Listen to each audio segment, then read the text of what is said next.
सदाशिवसमारम्भां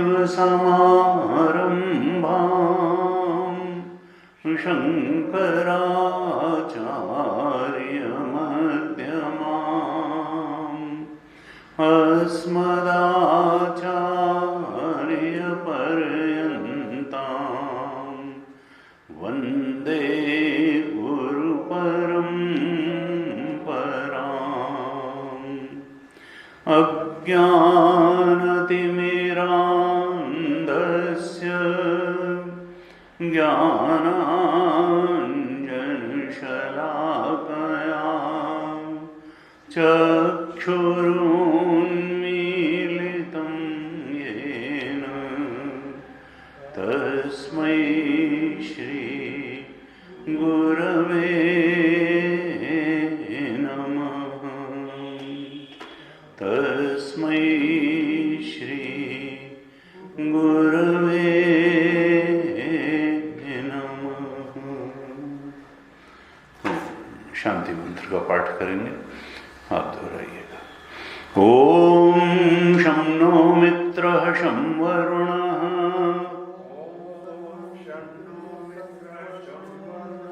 शं नो भवत्वर्यमा शं न इन्द्रो बृहस्पतिः शं नो विष्णुरुक्रमः नमो ब्रह्मणे नमस्ते वायो त्वमेव प्रत्यक्षं ब्रह्मासि त्वामेव प्रत्यक्षं ब्रह्म वदिष्यामि ऋतं वदिष्यामि सत्यं वदिष्यामि तन्माम् अवतु तद्वक्तारम् अवतु अवतु माम् अवतु वक्तारम्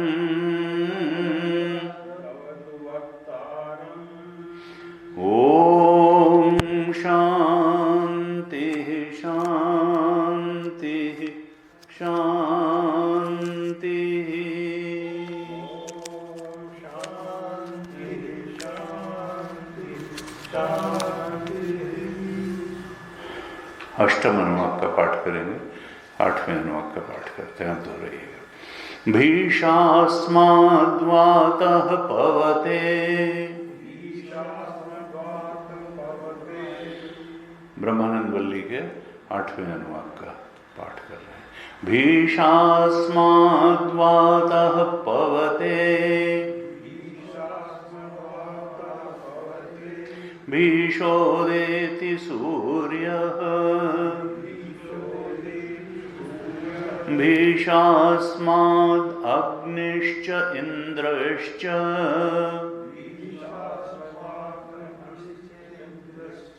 मृत्युर्धावति पंचम इति, सैषानन्दस्य मीमांसा भवति,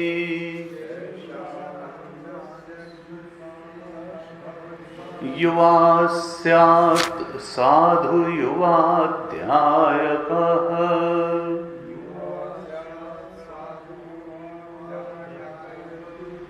आशिष्ठो दृढिष्ठो बलिष्ठः,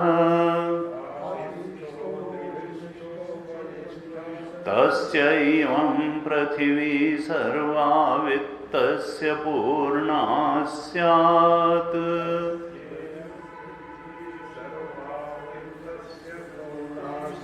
स एको मानुष आनन्दः, ते ये शतं मानुषानन्दाः,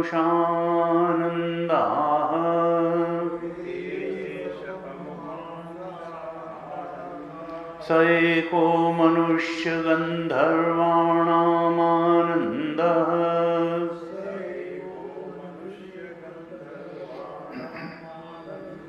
श्रोत्रियस्य च अकामः तस्य,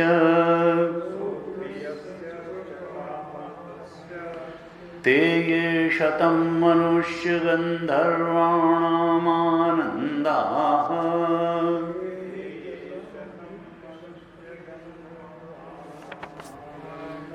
स एको देवगन्धर्वाणामानन्दः,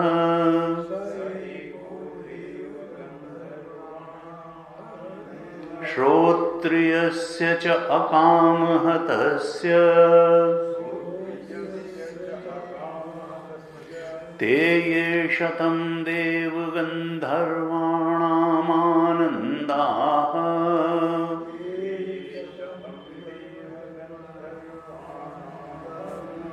स एकः पितॄणां चिर्लोकलोकानामानन्दः,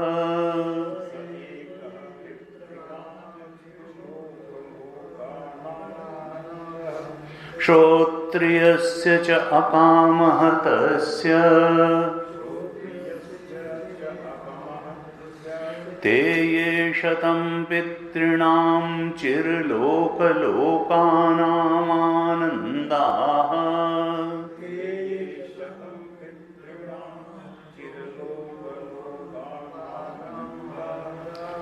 स एक आजानजानां देवानामानन्दः,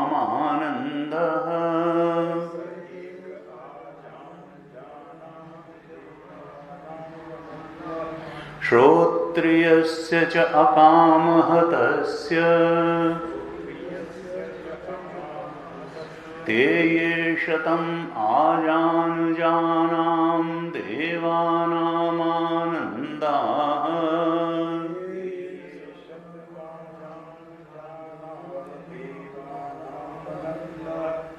स एकः कर्मदेवानां देवानामानन्दः,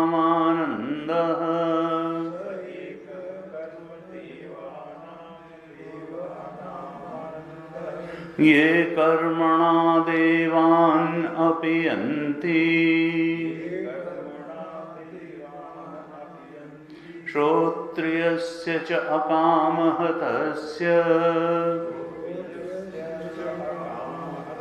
ते ये शतं कर्म देवानां देवानामानन्दाः,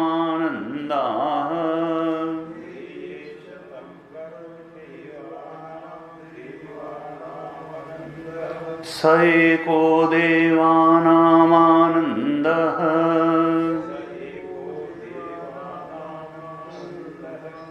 श्रोत्रियस्य च अकामः तस्य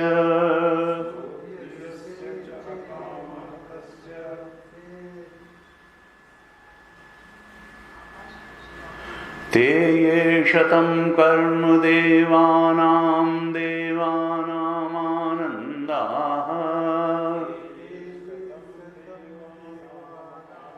आवाज आ रही है ना? स एको देवानामानन्दः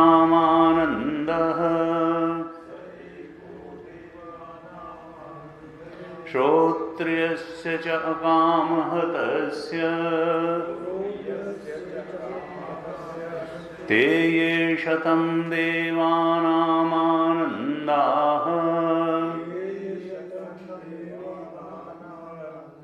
स एकः इन्द्रस्यानन्दः श्रोत्रियस्य च अकामः तस्य ते ये शतं इन्द्रस्यानन्दाः।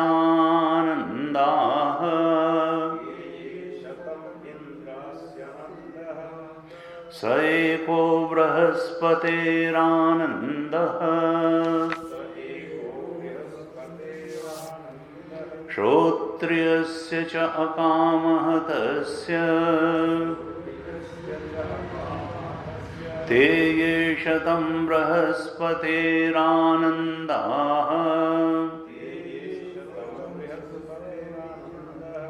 स एकः प्रजापतेरानन्दः श्रोत्रियस्य च अकामः तस्य ते ये शतं प्रजापतेरानन्दाः। स एको ब्रह्मण आनन्दः श्रोत्रियस्य च अकामः तस्य।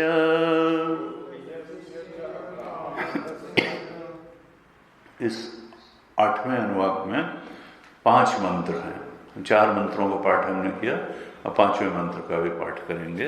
ये आपके गीता प्रेस की किताब में 168 पेज पे है 5वां मंत्र। वो इसी 8वें अनुवाक का ही मंत्र है, लेकिन कैलाश आश्रम की किताब में तो चौथे के बाद ही 5वां लिखा गया है, लेकिन गीता प्रेस की किताब में थोड़ा उसका इन 4 का भाष्य लिखने के बाद फिर 8वें अनुवाक का ही जो 5वां मंत्र है वो लिखा है। तो 5वें मंत्र का पाठ करेंगे। स यश्चायं पुरुषे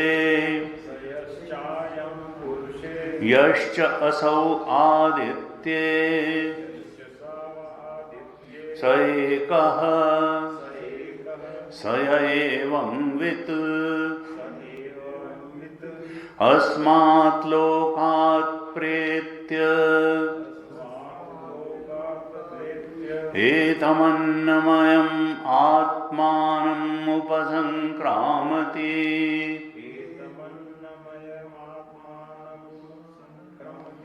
एतमन्नमयम् आत्मानम् उपसंक्रामति।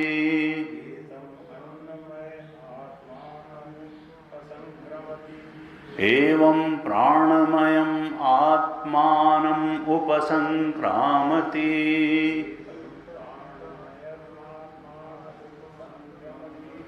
एतं मनोमयम् आत्मानम् उपसंक्रामति।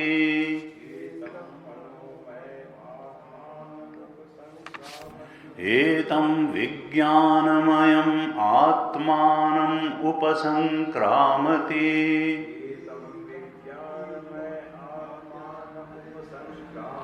एतं आनन्दमयम् आत्मानम् उपसंक्रामति।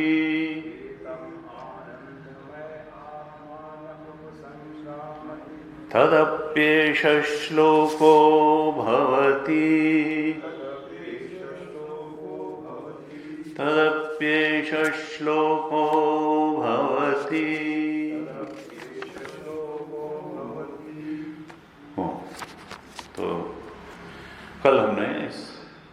पिछली कक्षा में हमने इस 8वें अनुवाक के पहले 4 मंत्रों पर थोड़ी चर्चा की थी, क्योंकि इन 4 मंत्रों में 8वें अनुवाक के जो पहले 4 मंत्र हैं, इसमें आनंद की मीमांसा श्रुति माता ने की है। और इस कारण से यह 8वां अनुवाक बड़ा महत्वपूर्ण हो जाता है कि सारे ही प्राणियों के जीवन का लक्ष्य आनंद प्राप्त करना ही है। अपने अपने ढंग से हर प्राणी आनंद प्राप्त करने में ही लगा हुआ है। तो यहां श्रुति माता ने थोड़ा सा आनंद के कई स्तर बता दिए, 7 स्तर बता दिए, करीब करीब आनंद के 7-8 स्तर बता दिए, और कहा कि देखो कितना ज्यादा आनंद प्राप्त किया जा सकता है और मनुष्य ही इसको प्राप्त कर सकता है, इस आनंद को। और श्रुति माता का गूढ़ार्थ संदेश क्या है कि देखो, ये जो विषय और विषयी का आनंद है, प्राणियों को यही मालूम है। गाय को हरे चारे खाने का आनंद मालूम है, उसकी गौशाला साफ सुथरी रहे, शरीर में कोई रोग ना हो। इस प्रकार के निगेटिविटी से बचना और पॉजिटिविटी को प्राप्त करना, यही तो है आनंद और यही मुक्ति है। कुछ लोग कहते हैं हमें मुक्ति नहीं चाहिए। इसका मतलब मुक्ति का अर्थ ही उन्होंने नहीं समझा है कि मुक्ति का अर्थ होता क्या है। तैत्तिरीय उपनिषद ने साफ कहा कि देखो, तुम कहो कि मुक्ति का पता नहीं तुमने क्या कॉन्सेप्ट बना के रखा हुआ है, लेकिन मुक्ति का व्यवहारिक अर्थ क्या है कि तुम दुख से मुक्ति चाहते हो। कोई दुनिया में प्राणी ऐसा नहीं होगा, बुद्धिमान हो या गैर बुद्धिमान हो, मीडियाकर हो, बहुत इंटेलिजेंट हो, जो कहता हो हम दुख चाहते हैं। नहीं, सब व्यक्ति दुख से मुक्ति चाहते हैं। हर प्राणी भय से मुक्ति चाहता है, दुख से मुक्ति चाहता है, भय से मुक्ति चाहता है, और अतृप्ति से भी मुक्ति चाहता है। चाहता है हम संतुष्ट रहें, तृप्त रहें। तो दुख, भय और अतृप्ति से मुक्ति चाहता है और परमानंद की प्राप्ति चाहता है। यही तो चाहता है, और चाहता क्या है, और यही तो मुक्ति है। अगर कोई ऐसी चीज मिल जाए, ऐसी अवस्था मिल जाए कि जहां दुख से पूरी तरह निवृत्ति हो जाए, भय से पूरी तरह से निवृत्ति हो जाए, अतृप्ति से पूरी तरह से निवृत्ति हो जाए और परमानंद की प्राप्ति हो जाए, तो इसी को तो मुक्ति कहेंगे। इसी को आदमी ढूंढ रहा है, इसी को सारे प्राणी ढूंढ रहे हैं। इसी के बारे में तैत्तिरीय उपनिषद में भी बताया गया कि हे मनुष्य, तुम जो दुख, भय और अतृप्ति की निवृत्ति ढूंढ रहे हो और परमानंद की प्राप्ति ढूंढ रहे हो, तो देखो जिसे तुम ढूंढ रहे हो वो तुम खुद हो। जिसे तुम पाना चाह रहे हो वो तुम स्वयं हो, तत्त्वमसि। जिसकी खोज में मनुष्य बाहर संसार में लगा है, अनेक अनेक प्रकार से लगा है, श्रुति क्या कहती है, वेदांत क्या कहता है कि तुम जिसे खोज रहे हो वो तुम खुद हो। जिसे ढूंढ रहे हो तुम, जिस दुख, भय और अतृप्ति से निवृत्ति को और परमानंद की प्राप्ति को तुम ढूंढ रहे हो, वो तुम्हारा स्वरूप है, वो तुम्हारे आत्मा का स्वरूप है, वो तुम्हारा स्वरूप है। You have to know yourself. उस दुख भय और अतृप्ति से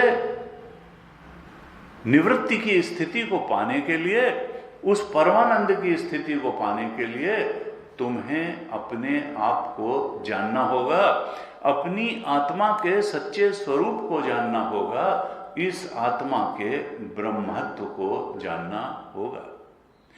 इस तुमको जानना होगा कि तुम साक्षी हो और अधिष्ठान हो, तुम ब्रह्म हो, ये सब कुछ का अधिष्ठान है और ये सब कुछ का साक्षी है। इस अधिष्ठान से अलग कुछ नहीं है, इस साक्षी से अलग कुछ नहीं है, साक्षी ही अधिष्ठान है। Seer substratum of this whole universe, सब कुछ का अधिष्ठान तुम्हारे अंदर जो बैठा हो, अहंकार नहीं। याद रहे, अहंकार जड़ है और सीमित है, और ये अंतःकरण चतुष्टय का पार्ट है, मन बुद्धि चित्त अहंकार। अहंकार तो वासनाओं का खेल है, अहंकार तो प्रतिबिंब मात्र है, वो बिंब नहीं है।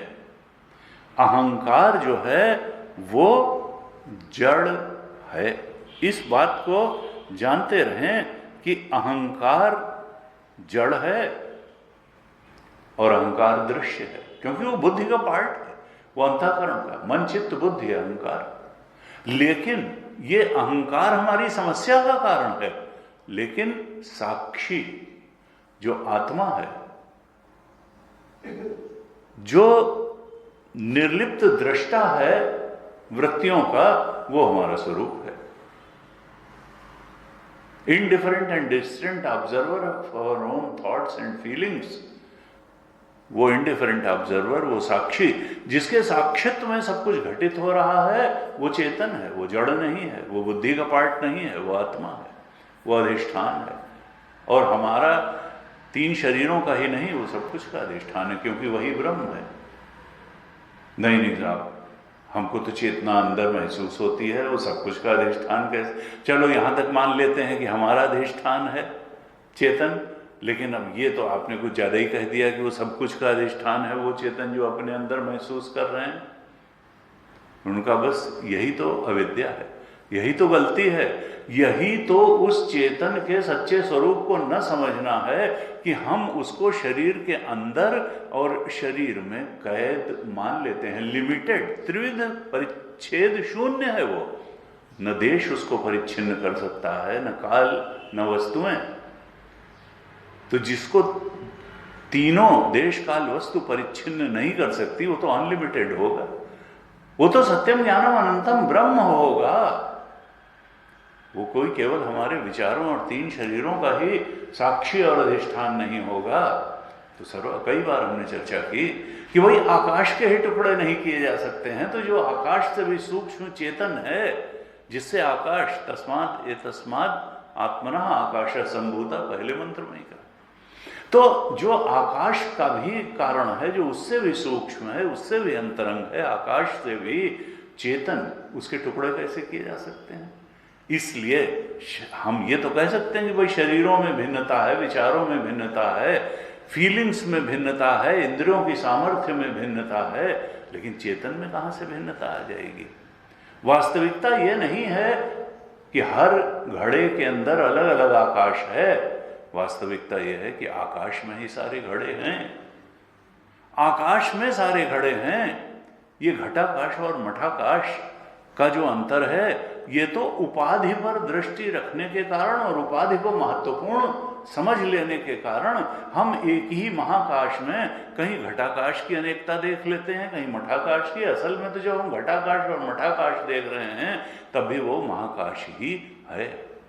इसी प्रकार से अनेक शरीरों में अनेक चेतना अगर हम अनुभव कर रहे हैं, तो ये हमारी मिसअंडरस्टैंडिंग है, इग्नोरेंस है, अविद्या है।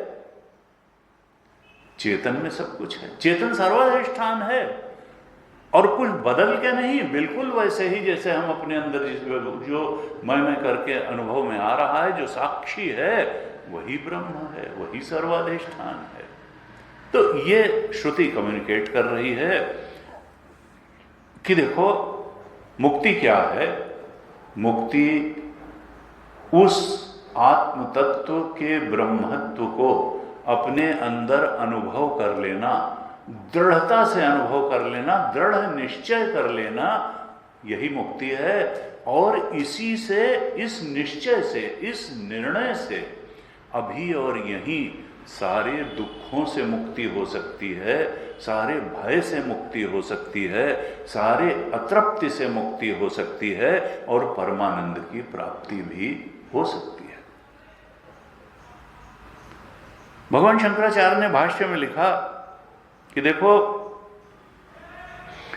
किसी असत पदार्थ में कभी आनंद की हेतुता नहीं देखी गई। किसी वंध्या पुत्र ने अपनी मां की सेवा नहीं की। ये पुत्र ही नहीं वंध्या का है, जब उसके पुत्र नहीं तभी तो ये वंध्या पुत्र आकाश सिमन मृग मरीचिका के जल से आज तक किसी की प्यास नहीं बुझी। और ये जगत की स्थिति मृग मरीचिका जैसी है। रजत सीप महभास जिमि जथा भानु कर भारी, जदपि मृषा तिहु काल सोई भ्रम न सकै कोटारी, एहि विधि जग हरि आश्रति रही, जदपि असत्य देत दुख आई।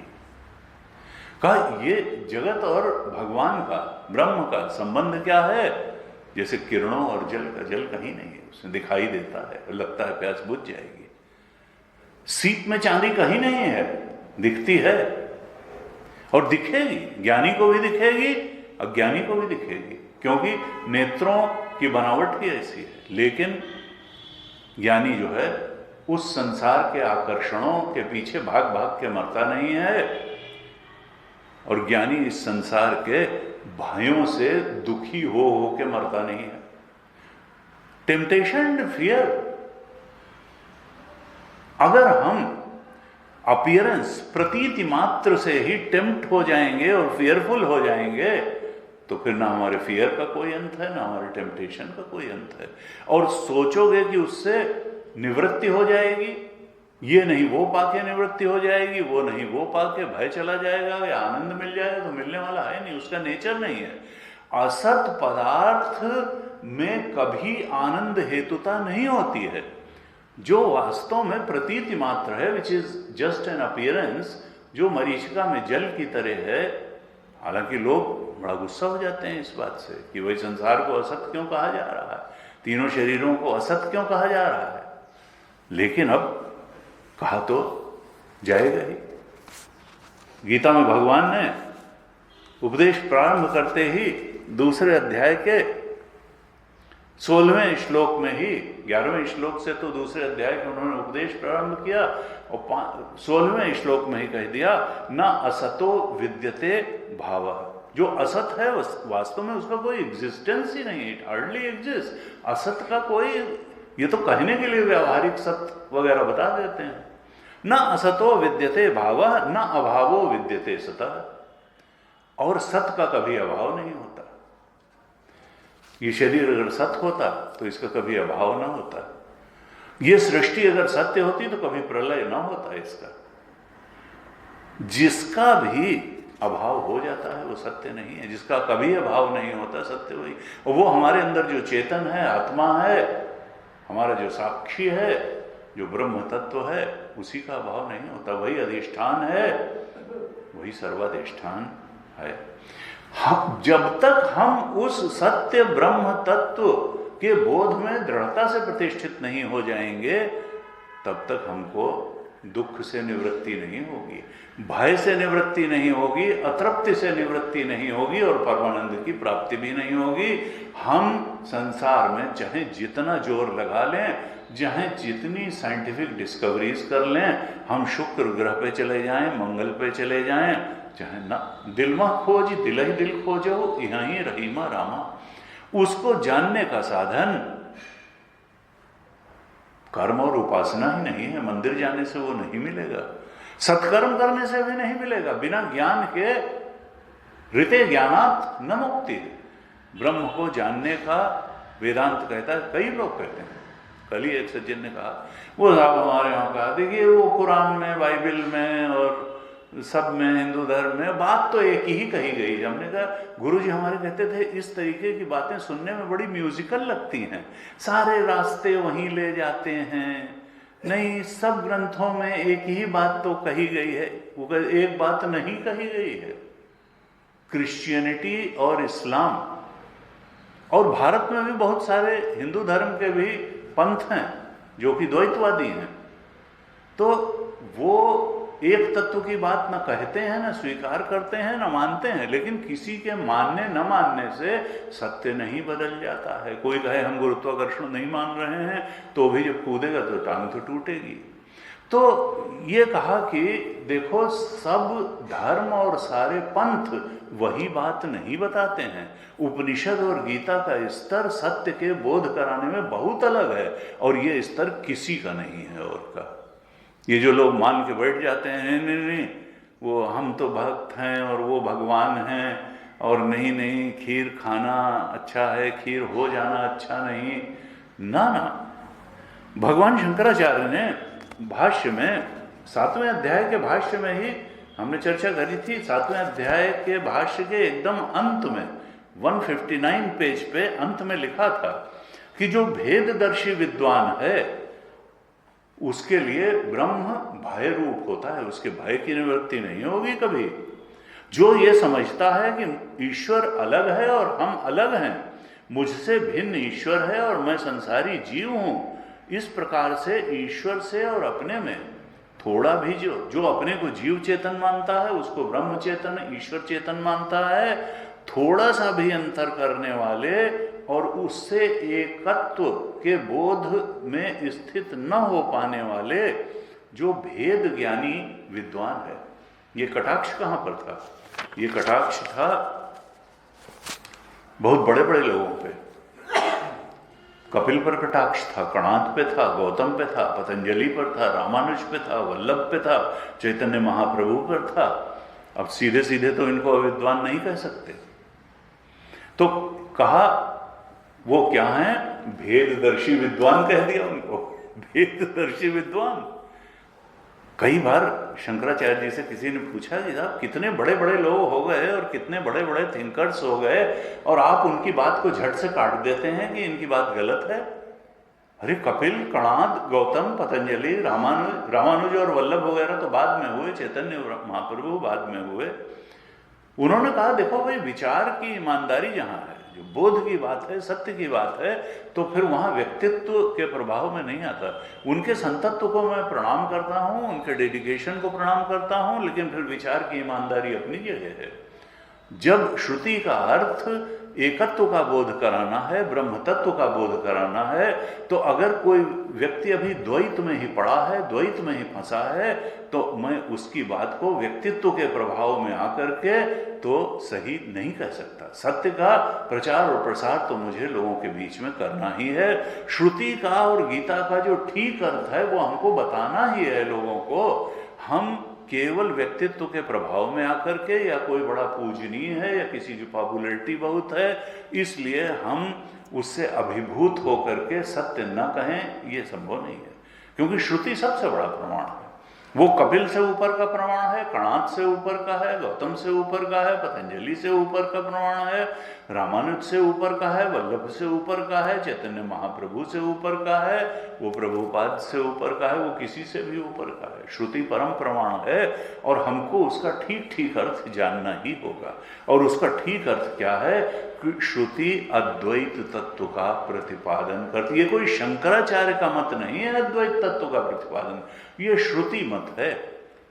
और गुरु जी कहते थे, इसीलिए देखिए ये लोग इतने, इन्होंने गीता वगैरह पर रामानुज ने भी लिखा भाष्य, लेकिन उपनिषद पर सिलसिलेवार भाष्य नहीं लिखा।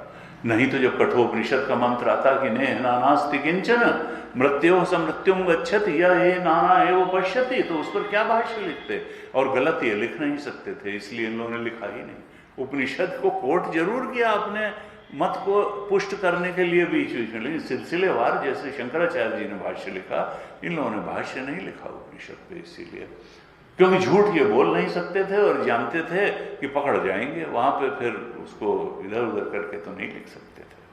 तो यहां पर 7वें अध्याय के अंत में ही कहा भगवान शंकराचार्य ने भाष्य लिखते हुए कि देखो, अगर ब्रह्म से और अपने में कोई थोड़ा भी अंतर करता है, और वास्तव में ये शंकराचार्य जी तो भाष्य लिखा, ये बात तो श्रुति ने स्वयं कही थी, यदा ही एव एष एतस्मिन् उदरम अंतरम कुरुते, अगर ये जीव अपने में और ब्रह्म में उदरम अंतरम थोड़ा सा भी अंतर करता है, अथ तस्य भयम भवति, तो उसके भय की निवृत्ति नहीं होगी। श्रुति वाक्य है।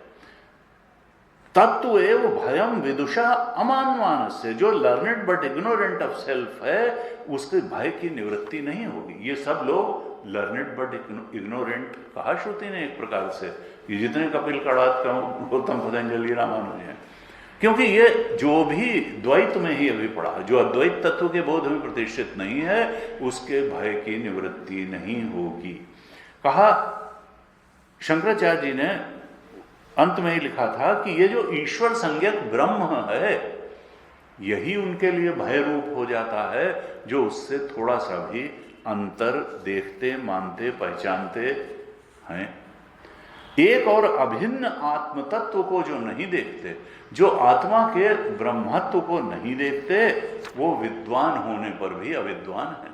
हो सकता है वो शास्त्र के विद्वान हो। इसीलिए कहा, शब्द बड़ा अच्छा श्रुति ने दिया था, हमने पहले भी कई बार चर्चा की, विदुषा अमानवानस्य, यानी विद्वान है लेकिन आत्मा के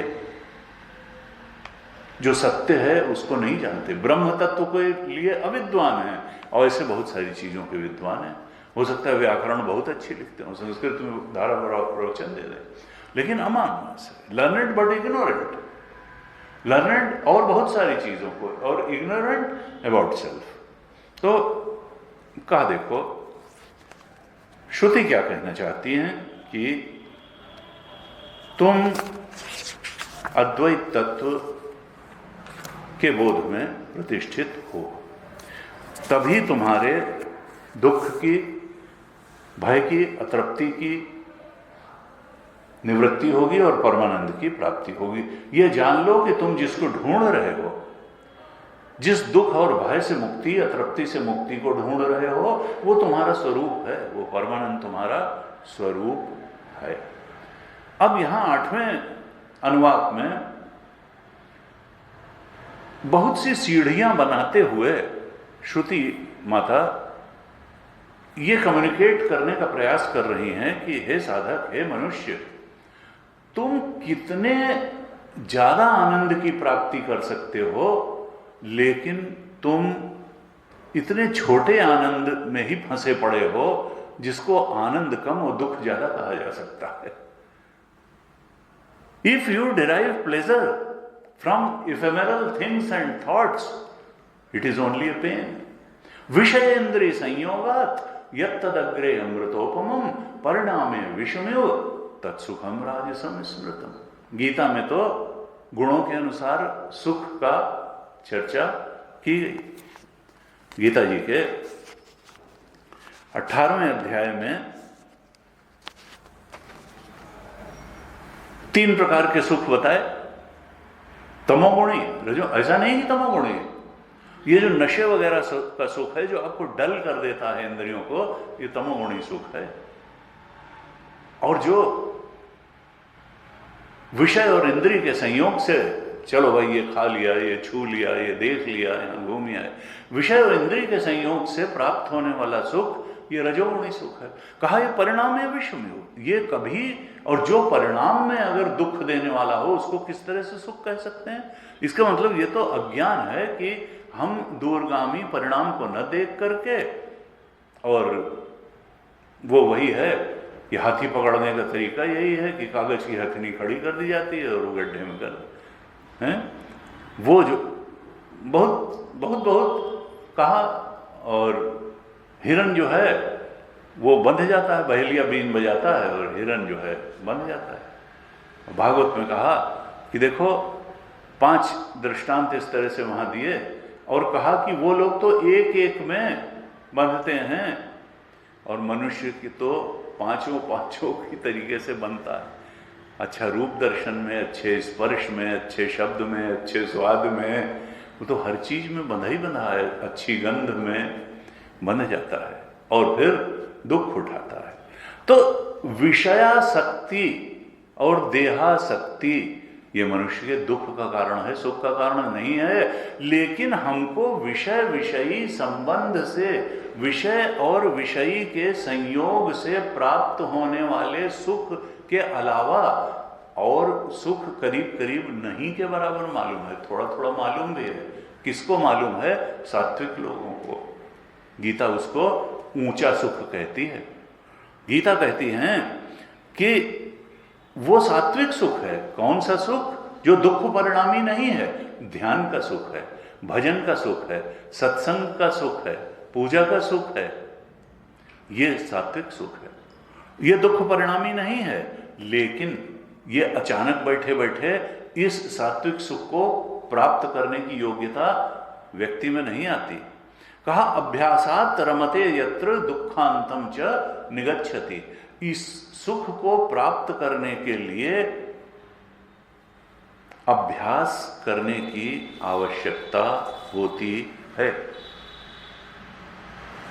बिना अभ्यास किए सात्विक सुख नहीं प्राप्त होगा। एक आध्यात्मिक विकास की स्थिति पर पहुंचने के बाद ही व्यक्ति सात्विक सुख का अनुभव करने लायक उसका चित्त बनता है। चित्त सात्विक होना चाहिए, नहीं तो सत्संग से उठ के भाग जाएगा, नहीं तो कहेगा ना पिक्चर चलो, मॉल टहलो। गुरु जी कहते थे कि देखो ये जो जीव है ये इसको एक अंदर से इंटरनल ग्रोथ चाहिए। इसी संसार की सबसे अच्छी बातों को, ऊंची बातों को एंजॉय करने के लिए आध्यात्मिक विकास चाहिए, इंटरनल ग्रोथ चाहिए। किशोर कुमार का गाना सब लोग एंजॉय कर लेते हैं, लेकिन भीमसेन जोशी का, उसके लिए आपको राग रागिनी का थोड़ा ज्ञान होना चाहिए, आपको थोड़ा क्लासिकल म्यूजिक का पता होना चाहिए, कम से कम इतना कि आप उसको एंजॉय कर सकें। और अगर नहीं है तो फिर वही होगा कि एक सज्जन गए और उन्होंने तो पहले शुरू करने के जो बड़े गवैये होते हैं जिनको 2-2 ढाई घंटे गाना है, वो पहले तो एक तानपुरा ही अपना चलता रहता है पीछे से, और फिर उन्होंने कहा बाजू बंद खुल खुल जाए। 50वां बार जब यही कह दिया कि बाजू, तो एक आदमी खड़ा हुआ तो उसने कहा पहली बात तो तू बाजू बंद बांध के आया ही क्यों, नहीं तो ठीक तरह से बांध करके आता। अरे गा ले पहले, ये खुल खुल जाए खुल खुल जाए कहता चला जा रहा है, अरे कुछ तो जो है। तो अब सवाल ये है कि वो जो ठुमरी है, वो दादरा है, भैरवी है, उसको अगर उसका नुआंस, उसके चीज़ें नहीं मालूम है तो एंजॉय नहीं कर पाए। कुछ वही बात उपनिषद और गीता के बारे में भी है। जब तक सात्विक अंतःकरण नहीं होगा, एक मिनिमम लेवल नहीं होगा चित्त का, उसको एंजॉय करने के लिए जो एक न्यूनतम आध्यात्मिक विकास चाहिए, इंटरनल ग्रोथ चाहिए, वो नहीं होगी तो व्यक्ति उपनिषद की क्लास में भी नहीं बैठ पाएगा। उपनिषद और गीता का प्रवचन सुनना जो सही है, उपनिषद गीता के नाम पर चाहे जो, किसी ने तो कहा हमसे कि मैंने तो वृंदावन में बहुत सारे देखे, वहाँ भागवत के नाम पर जाने क्या क्या बताया जाता है, और भागवत में जो बातें हैं वो बताई ही नहीं जाती। जब भागवत ही नहीं बताते हैं, रामायण की हालत भी यही है। हम जो रामायण आपको बताते हैं, रामायण ही थोड़ा बताते हैं। तो वो जो है, तो उपनिषद और गीता तो जब तक आध्यात्मिक विकास नहीं होगा, एक इंटरनल ग्रोथ अंदर से नहीं होगी, चित्त में एक न्यूनतम सात्विकता नहीं होगी, तब तक एंजॉय नहीं कर पाएगा। इस संसार की, इस सृष्टि की सबसे बड़ी ऊंची चीजों को एंजॉय करने के लिए अंदर का विकास बहुत आवश्यक है। आध्यात्मिक विकास, इंटरनल ग्रोथ होनी चाहिए, तभी हम उनको एंजॉय कर पाएंगे। अब ब्रह्मबोध, ब्रह्मानंद की प्राप्ति तो सबसे बड़ी बात है इस सृष्टि की। कुछ लोग चिढ़ भी जाते हैं कि नहीं नहीं, इट इज बियॉन्ड कैपेबिलिटी, इसको नहीं पाया। जने कितने लोगों ने पाया और जने कितने लोग पाएंगे और जने कितने लोग अभी भी हैं जिन्होंने पाया है। तुम्हारी गप से और तुम्हारी निराशावादी दृष्टिकोण से प्रकृति के सत्य नहीं बदल जाते हैं। तुम अपना न कोशिश करो न पाओ, बैठे रहो जैसे हो। लेकिन अगर तुमको नहीं मालूम है कि जियो स्टेशनरी सैटेलाइट कैसे छोड़ा जाता है, इसका मतलब ये थोड़ा कि किसी को नहीं मालूम है या वो छोड़ा नहीं जा सकता है। तुम अगर ये मान के बैठे हो कि ब्रह्मानंद तक कोई नहीं पहुंच पाएगा, इसका मतलब ये थोड़ा है कि कोई पहुंचा नहीं है और श्रुति गप हाँ कर रही है। श्रुति तुमसे बहुत बड़ा, तुम्हारी बुद्धि तो कचरा है। अगर तुम श्रुति को प्रमाण रूप में स्वीकार भी नहीं कर पा रहे हो तो इसका मतलब अभी तो बहुत शुरुआती मामला है। लेकिन वो शुरुआती मामला एडवांस भी बन सकता है अगर हम कमर कस करके तय कर लें कि हमको अपने अंतःकरण को सात्विक बनाना ही है, हमको तमोगुणी रजोगुणी आनंद से ऊपर उठना है और सात्विक आनंद तक अपने जीवन को, अपनी अनुभूति को ऊपर उठाना है। कहा अभ्यासात् रमते यत्र दुखांतम च निगच्छति।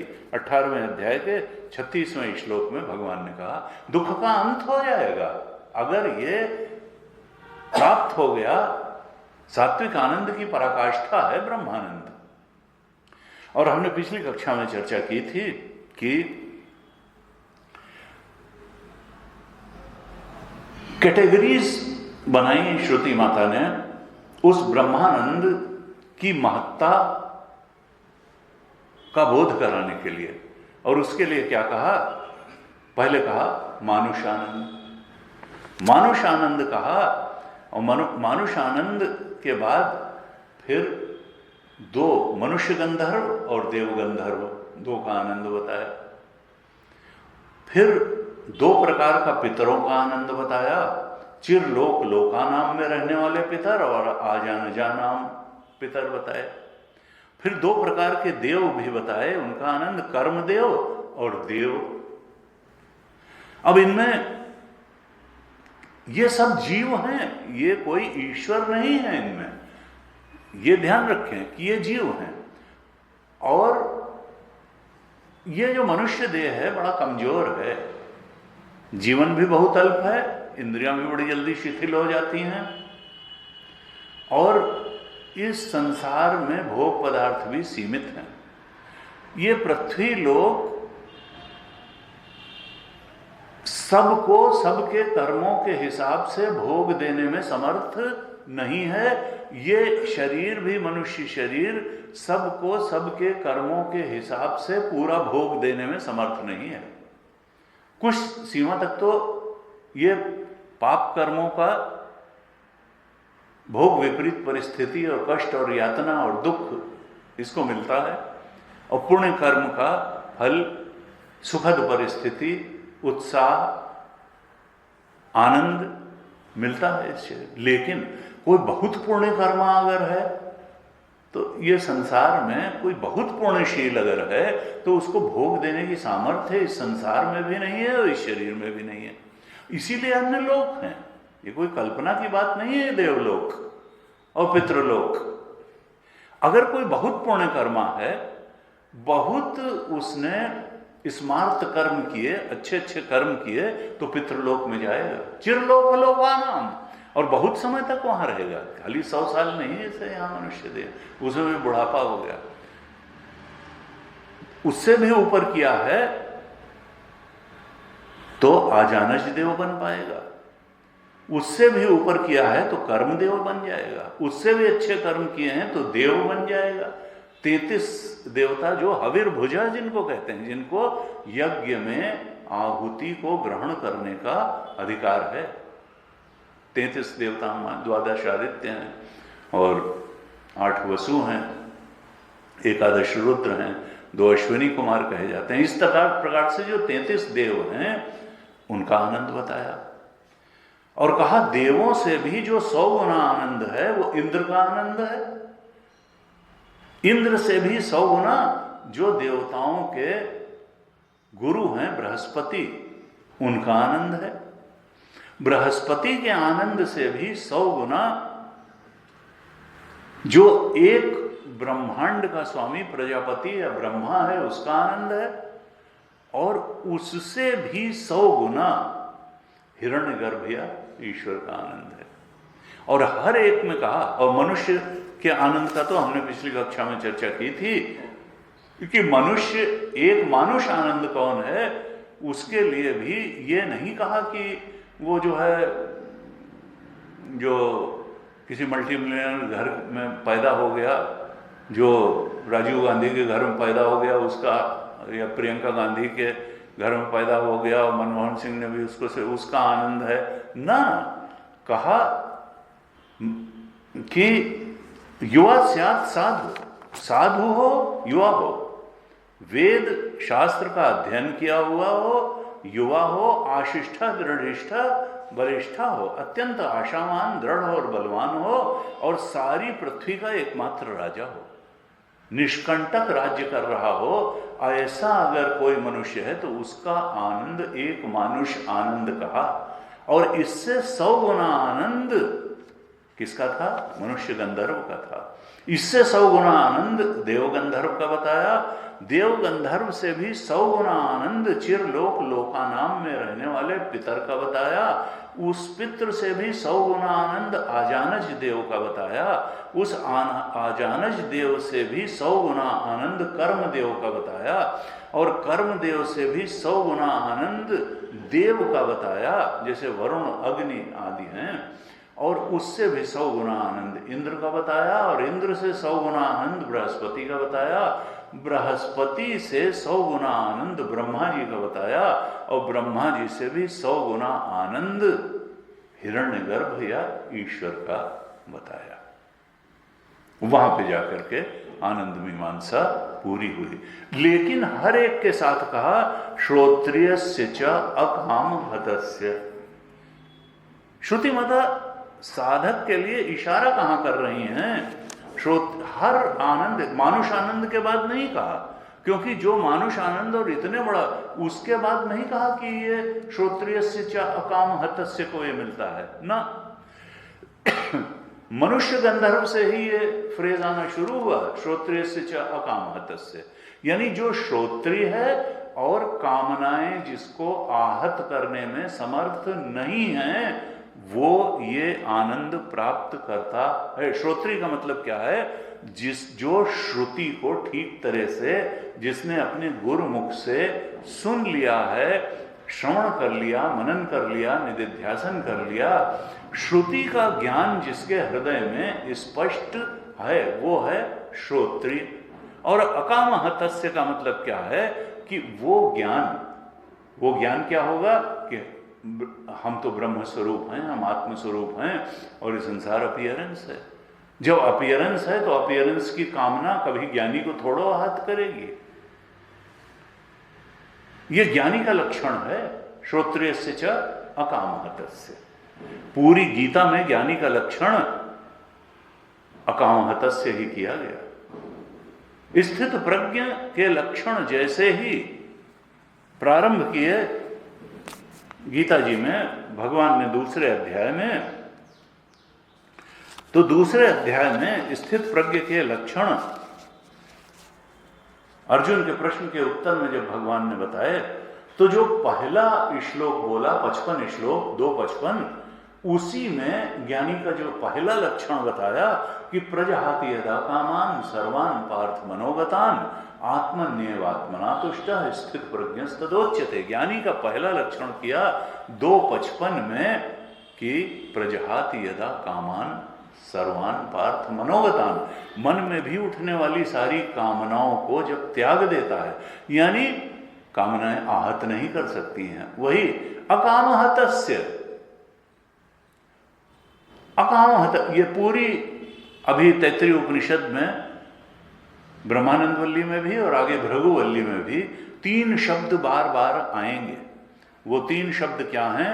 श्रोत्रिय, अव्रजिनत्व और अकाम हतत्व।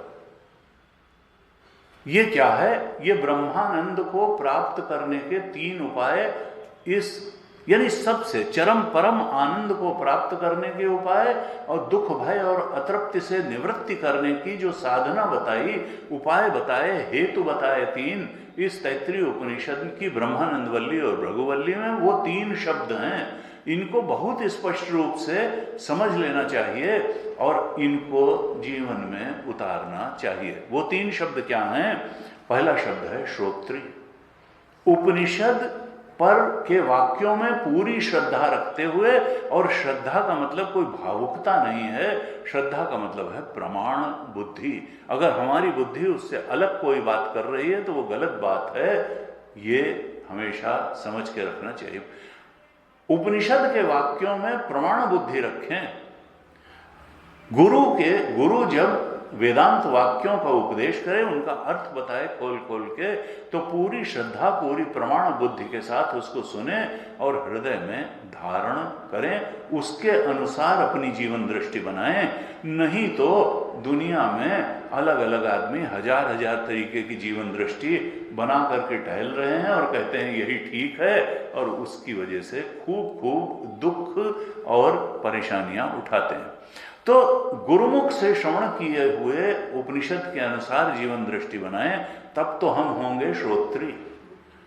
तो पहला कहा, उस ब्रह्मानंद को प्राप्त करने की दिशा में पहली साधना बताई श्रोत्री, और दूसरी कही अव्रजिनत्व।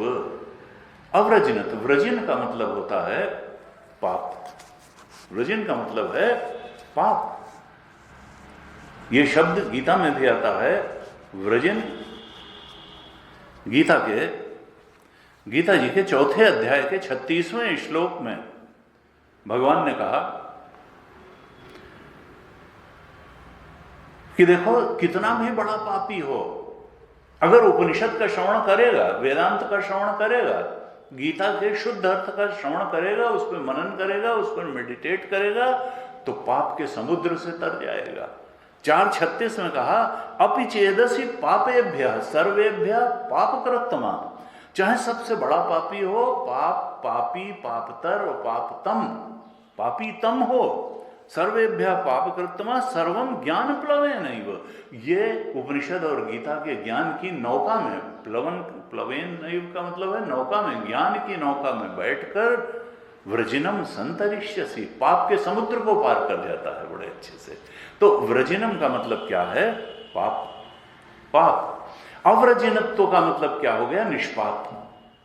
तो यहां श्रुति माता क्या ब्रह्मानंद प्राप्ति के लिए उपाय बता रही हैं? पहला कहा श्रोत्री, बिल्कुल प्रमाण बुद्धि के साथ जो कुछ उपनिषद और गीता में कहा गया है, जो भगवान शंकराचार्य ने उस पर भाष्य लिखा और गुरुमुख से उसका जो अर्थ किया जा रहा है, उसको श्रद्धा के साथ, प्रमाण बुद्धि के साथ श्रवण करें तो श्रोत्री हो जाएंगे। और फिर निष्पाप भी होने चाहिए। कलुषित हृदय से आत्मज्ञान नहीं प्राप्त होता। कलुषित हृदय में, पापपूर्ण हृदय में कभी ब्रह्मबोध आके नहीं बैठेगा। ईश्वर को हृदय में बैठाने के लिए हृदय बहुत निर्मल, साफ सुथरा। अरे कोई बड़ा आदमी ही घर में आ जाए और कोई गंदी चीज हो तो कहो बैठ जाए, तो वो बहाने से निकल लेगा, बैठेगा नहीं। तो ईश्वर कहां से बैठेगा? अगर हमारा हृदय शुद्ध नहीं होगा, साफ नहीं होगा, सात्विक नहीं होगा, बैठने लायक नहीं होगा, तो भगवान आके यहां बैठेंगे, ब्रह्मा करके बैठेगा, ब्रह्मबोध बैठेगा? नहीं बैठेगा। इसलिए कहा अव्रजिनत्व, निष्पाप होना चाहिए। और निष्पाप होने के लिए ये गीता में बता दिया कि व्रजिनम, चाहे जितना बड़ा पाप, सिर्फ सुनते रहो तो व्रजिनम सन। अपि चेदसि पापेभ्यः सर्वेभ्यः पापकृत्तमा सर्वम ज्ञान प्लवेनैव व्रजिनम। अगर उपनिषद का प्रवचन सुनते रहोगे, गीता का प्रवचन सुनते रहोगे, तो बड़े से बड़े पापी भी होगे तो हृदय निष्पाप हो जाएगा। यानी इसका भी उपाय क्या हुआ? श्रवण। जाय ही सुनत सगल संदेहा, रामचरण होई अति नेहा। संसार में ने हट के भगवान में ने हो जाएगा श्रवण करते करते। श्रवण को बहुत बड़ी साधना, सत्संग को सबसे बड़ी साधना इसीलिए कहा। अलग से कोई साधना करने की फिर आवश्यकता नहीं है। निष्पाप भी हो जाएगा श्रवण करते करते, अव्रजिनत्व भी आ जाएगा और श्रोत्रिय भी हो जाएगा। तो दो बातें ये बताई ब्रह्मानंद की प्राप्ति के लिए, जो 100 गुना करते हुए 9 टाइम्स 10 टाइम्स जा करके है। तो पहले श्रोत्री, फिर अव्रजनत्व, और तीसरा तो पूरा कुल्हाड़ा मारा श्रुति ने। कहा तीसरी साधना क्या है? अकामहतत्व। अकामहतत्व, संसार की कामनाएं से तुम्हारा मन आहत न हो। अब ये छोटी साधना नहीं है। अकामहतत्व, संसार की कामनाएं तुम्हारे चित्त को आहत न कर सकें। आहत न कर सकें क्योंकि चित्त को आहत करने वाली कामना ही होती है। चित्त को चोट पहुंचाने वाली कामना ही होती है। पूरी हो जाएगी तो भी चोट पहुंचेगी, नहीं पूरी होगी तब तो चोट पहुंचेगी। महाराज पृथु भगवान के अंश थे, ईश्वर के अंश थे, आए और वो अश्वमेध यज्ञ किए, 99 कर चुके, 100वां करने जा रहे थे तो इंद्र ने घोड़ा ही चुरा लिया उनका अश्वमेध का। और उसके बाद में उन्होंने कहा अब मैं खत्म करूंगा इंद्र को। तब फिर नारद जी आए, ऋषि और लोग आए और उनको समझाया कि देखो ऐसा है, अब इसको इंद्र बने रहने दो, अब तुम 100वां अश्वमेध। इंद्र को लगा कि अब ये इंद्र बन जाएगा, इसलिए उनको इंद्र बनने की कुछ नहीं थी। उनको तो था कि हमको भगवत कार्य करना है, यज्ञ कर रहे हैं।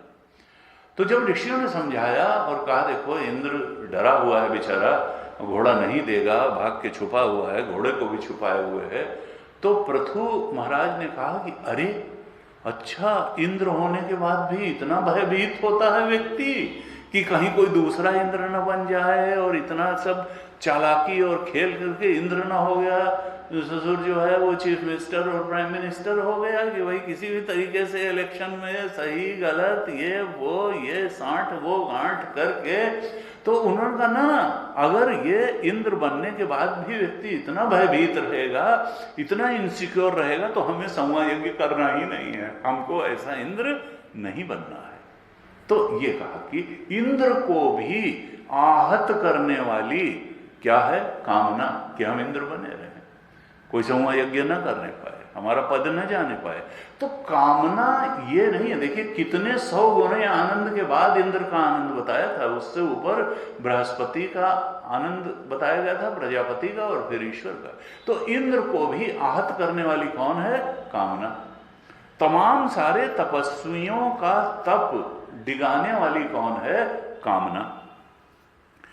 तो कहा कि देखो, गीता में इसीलिए कहा कि देखो कामना ही व्यक्ति की साधना में विघ्न डालती है, व्यक्ति को दुख देती है, व्यक्ति के चित्त को आहत करती है।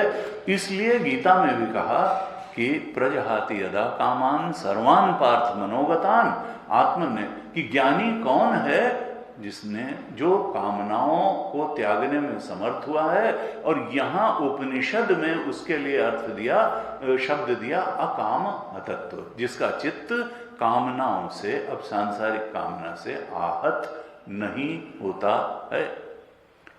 अब एक बात नहीं साहब, वो कामना छोड़ना तो बड़ा कठिन है, बड़ा कठिन है, ये तो वही असंभावना करी जा रही है।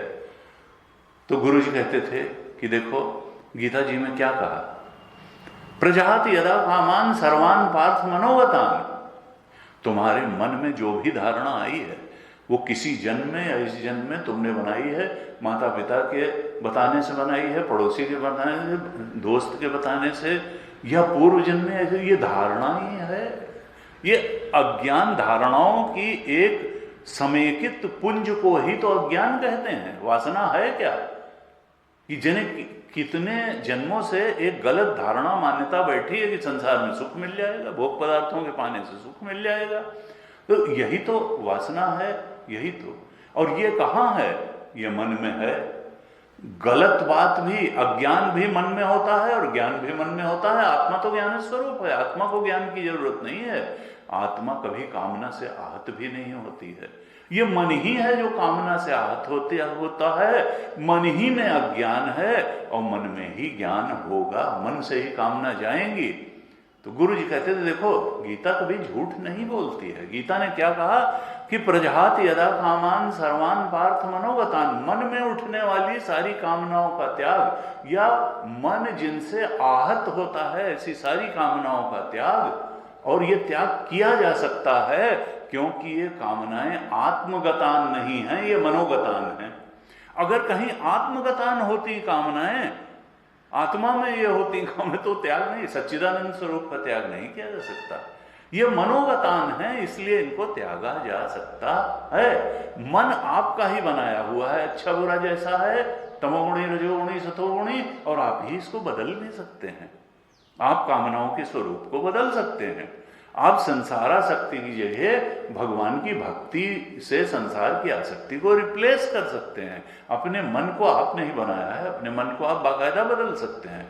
चूंकि ये मनोगतान है, इसलिए कामनाओं का त्याग किया जा सकता है।